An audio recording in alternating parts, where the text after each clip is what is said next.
ശ്രീ ജയേന്ദ്രൻ ഒറ്റ കാര്യത്തിലാണ് അഭിപ്രായം. പക്ഷേ ഇങ്ങനെയൊക്കെയാണ് ജി സുധാകരൻ എന്നറിയാത്തവരല്ല പാർട്ടി നേതാക്കളോ ആലപ്പുഴയിലെ സഖാക്കളോ പാർട്ടിയുടെ ഇപ്പോഴിരിക്കുന്ന മുതിർന്ന നേതാക്കളോ ആരും. ജി സുധാകരൻ ഇങ്ങനെ തന്നെയായിരുന്നു അന്നും ഇന്നും ഒക്കെ. ഒരു കാൽ കഴിക്കുമ്പോൾ മറ്റൊരു കാൽ എന്നുള്ളത് അദ്ദേഹത്തിന്റെ തന്നെ പ്രയോഗമാണ്. ആ ജി സുധാകരനെതിരെ ഒരു പരാമർശം വരുമ്പോൾ പാർട്ടി സെക്രട്ടറിയുടെ ഭാഗത്തു നിന്നുണ്ടായത് വളരെ അതായത് അദ്ദേഹത്തിൽ നിന്നുണ്ടാകാൻ പാടില്ലാത്തൊരു പ്രതികരണമല്ലേ? അദ്ദേഹം ഏറ്റവും ചുരുങ്ങിയത് പാർട്ടി ആലോചിക്കും എന്ന് പറഞ്ഞൊഴിയാമല്ലോ. ഒരു പരിഗണനയുമില്ല എന്ന് പറയാൻ വളരെ വ്യക്തിപരമായ ഒരു തീരുമാനമെടുക്കാൻ പാർട്ടി സെക്രട്ടറിക്ക് എങ്ങനെയാണ് കഴിയുന്നത്? അദ്ദേഹം പാർട്ടി അല്ലെങ്കിൽ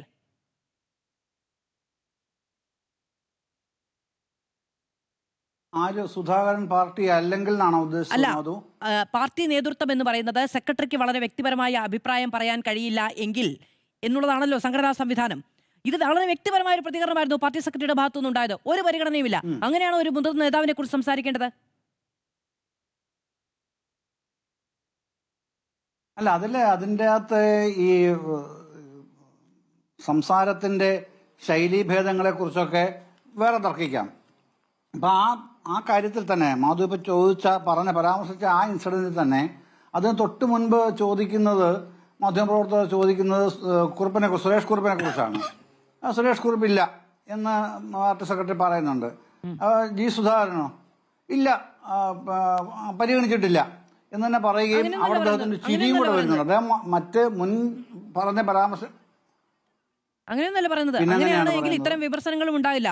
ജി സുധാകരനെ പരിഗണിക്കുന്നുണ്ടോ? ഒരു പരിഗണനയുമില്ല. ഇതാണ്, ഒരു പരിഗണനയുമില്ല. എന്നിട്ട് അവിടെ നിർത്തുന്നില്ല. അദ്ദേഹം ഇരുന്ന് ചിരിക്കുകയാണ്, അവിടുത്തെ മാധ്യമപ്രവർത്തകർ ചിരിക്കുകയാണ്. ആ രണ്ട് വീഡിയോയും പങ്കുവെച്ചുകൊണ്ടാണ്. അതിൽ തികഞ്ഞു നിൽക്കുന്ന പുച്ഛവും പരിഹാസവും അവഗണനയും അധിക്ഷേപവും ജി സുധാകരന് കാണാൻ കഴിയുന്നുണ്ട്. അതെ, ഞാൻ പറയട്ടെ മാധു, ചോദ്യം എന്നോട് ചോദിച്ചല്ലോ, ഞാൻ പറയട്ടെ. ഞാൻ ഇന്നത്തെ ദിവസം ഇന്ന് ഉച്ചയ്ക്ക് ശേഷം ജി സുധാകരനോട് സംസാരിച്ച വ്യക്തിയാണ് ഞാൻ.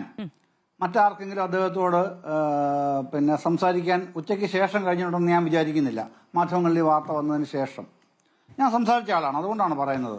ഞാൻ ഇൻസിഡന്റ് ബൈ ഇൻസിഡന്റ് ആയിട്ട് തന്നെ കാര്യങ്ങൾ ചോദിച്ച് മനസ്സിലാക്കാൻ ശ്രമിച്ചിട്ടുണ്ട് ഇന്ന്. അതുകൊണ്ടും കൂടെയാണ് പറയുന്നത്. സുധാകരൻ എന്ന നേതാവ്, അദ്ദേഹത്തിന്റെ കാര്യങ്ങളെ കുറിച്ചൊന്നും പറയേണ്ട കാര്യമില്ല. അദ്ദേഹത്തിന് സംസ്ഥാനത്തെ പാർട്ടി അല്ലെങ്കിൽ സംസ്ഥാനത്തെ പാർട്ടി നേതൃത്വം, പാർട്ടി സംഘടന, LDF സർക്കാർ, ഇങ്ങനെ അത്തരം തർക്കങ്ങളൊന്നും ശ്രീ ജി സുധാകരനില്ല. അദ്ദേഹത്തിന്റെ ഏറ്റവും പ്രധാനപ്പെട്ട തർക്കമായി മനസ്സിലാക്കിയത്, എന്നോട് പറഞ്ഞതും, കഴിഞ്ഞ 5 വർഷമായിട്ട് അദ്ദേഹത്തിന്റെ വാചകത്തിൽ തന്നെ പറഞ്ഞാൽ, എനിക്കൊരു പൊളിറ്റിക്കൽ ടാസ്ക് കഴിഞ്ഞ 5 വർഷമായി ഇവർ തന്നിട്ടില്ല. അപ്പൊ ഞാൻ ഇവർ എന്ന് പറഞ്ഞാൽ ആലപ്പുഴ ജില്ലാ നേതൃത്വം അവരെനിക്ക് തന്നിട്ടില്ല. കഴിഞ്ഞ 5 വർഷമായിട്ട് ഒരു പൊളിറ്റിക്കൽ ടാസ്കും തന്നിട്ടില്ല. ഞാൻ വെറുതെ ഇരിക്കുകയാണ്. ഇതാണ് പ്രധാനമായി ജി സുധാകരൻ ഉന്നയിക്കുന്ന അദ്ദേഹത്തിന്റെ ഇപ്പോഴത്തെ ഈ ഒരു റിജോയിൻഡർ എന്ന് പറയാവുന്ന വിയോജിപ്പിനോടുള്ള അദ്ദേഹത്തിന്റെ തന്നെ പ്രതികരണമാണ് ഞാൻ ഈ പറഞ്ഞത്. ആ ഒരു പ്രതികരണം ഉണ്ടായത് എങ്ങനെ, എന്തുകൊണ്ടുണ്ടായി എന്നതൊക്കെ വേറെ കാര്യങ്ങളാണ്. പക്ഷേ താങ്കൾ ചോദിച്ചാൽ അതല്ലല്ലോ. അപ്പൊ അതാണല്ലോ പ്രസക്തമായ പ്രശ്നം. അതുപോലെ തന്നെയാണ് പാർട്ടി സംസ്ഥാന സെക്രട്ടറിയായ ഗോവിന്ദൻ മാഷ് അദ്ദേഹത്തെ പരാമർശിച്ചുകൊണ്ട് നടത്തിയ ആ പരാമർശത്തിൽ ഒരു പരിഹാസത്തിന്റെയോ അല്ലെങ്കിൽ അവമതിപ്പിന്റെയോ ഒരു ലാഞ്ചനയുണ്ട് എന്ന തോന്നലും അദ്ദേഹത്തിനുണ്ട്. അങ്ങനെ ഡയറക്റ്റായിട്ട് പറയുകയില്ല, പരിഹാസത്തിന്റെ അവമതിപ്പിന്റെ ഒരു ലാഞ്ചന ഉള്ളതായി ശ്രീ ജി സുധാകരന് തോന്നുന്നുണ്ട്. ഇക്കാര്യവും അദ്ദേഹം ഉന്നയിക്കുന്നുണ്ട്. അതങ്ങനെയാണോ പറയേണ്ടിയിരുന്നത്? സംഘടനാപരമായി നോക്കി അദ്ദേഹം പാർട്ടി സംസ്ഥാന സെക്രട്ടറിയാണ്, പൊളിറ്റ് ബ്യൂറോ അംഗമാണ്, ഒക്കെയാണ്. പക്ഷെ ഞാനൊക്കെ വരുന്ന കാലത്തും അദ്ദേഹം ഈ സംഘടനാപരമായി ഞാൻ വലിയ പുള്ളിയൊന്നുമല്ല, പക്ഷെ എന്നെക്കാളും ജൂനിയർ ആയിട്ടല്ലേ നിന്നിരുന്നത്. ഞാൻ മന്ത്രിസഭയിൽ മന്ത്രിയായിരിക്കുമ്പോൾ അദ്ദേഹം MLA ആയിട്ടല്ലേ ഉള്ളൂ എന്നുള്ള കാര്യങ്ങളൊക്കെ അദ്ദേഹം പറയുന്നുണ്ട്. അപ്പോൾ ചില കാര്യങ്ങളിലെങ്കിലും അദ്ദേഹത്തോട് കൂടിയാലോചിച്ചും ചേർത്ത് നിർത്തിയും കൊണ്ടുപോകാമായിരുന്നു എന്നുള്ളതിൽ കവിഞ്ഞ് CPIM-ന് വിരുദ്ധമായോ എതിരായോ ഒരു നിലപാട് ജി സുധാകരൻ ഇപ്പോഴും സ്വീകരിച്ചിട്ടില്ല. ഈ വൈകുന്നേരമാണല്ലോ നമ്മുടെ LDF കൺവീനർ പറഞ്ഞത്, സ്ക്രൂട്ടണി കാര്യങ്ങൾ പൂർത്തീകരിച്ചിട്ടില്ല, അത് അസംബ്ലി ഇലക്ഷൻ കഴിഞ്ഞിട്ടേ പൂർത്തീകരിക്കൂ. അതുകൊണ്ട് തന്നെ അദ്ദേഹം പാർട്ടിയിൽ ഉണ്ടോ ഇല്ലയോ എന്നുള്ള സംബന്ധിച്ച് ഇപ്പോൾ തർക്കത്തിന്റെ ആവശ്യമില്ല. സ്ക്രൂട്ടിനിയൊക്കെ നടത്തേണ്ടത് മെമ്പർഷിപ്പിന് സംഘടനാപരമായി അപേക്ഷ പറഞ്ഞാൽ അപേക്ഷ തന്നെ കൊടുത്തിട്ടില്ല. അതുകൊണ്ട് പ്രാഥമികമായി ജി സുധാകരൻ വേണ്ടെന്ന് വെച്ചൊരു കാര്യം ഇവരെങ്ങനെ സ്ക്രൂട്ടിനി ചെയ്യും എന്ന് അറിഞ്ഞുകൂടാ. ഇതൊക്കെ ആരോട് പറയുന്നതാണ് എന്നും അറിയില്ല. പിന്നെ ലാഞ്ചനയൊന്നുമല്ല, അദ്ദേഹം കൃത്യമായി തന്നെയാണ് ഞാനൊരു പരിഗണനയും അർഹിക്കുന്ന ആളല്ല എന്നർത്ഥം വരുന്ന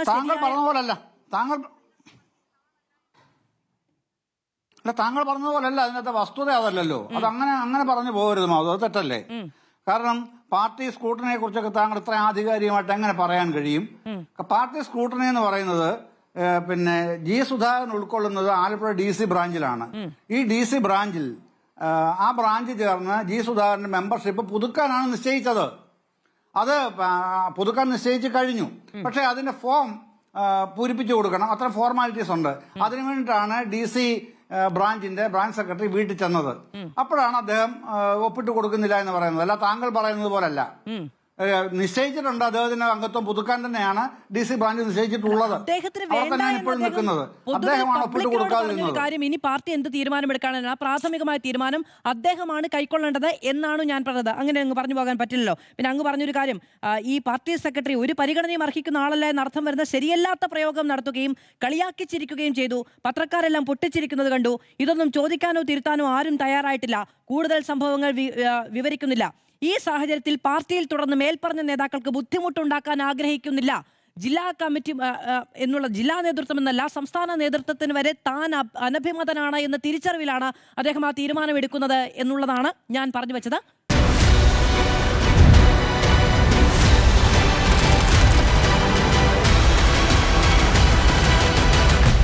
ഡിബേറ്റ് വിത്ത് മാധു സജി.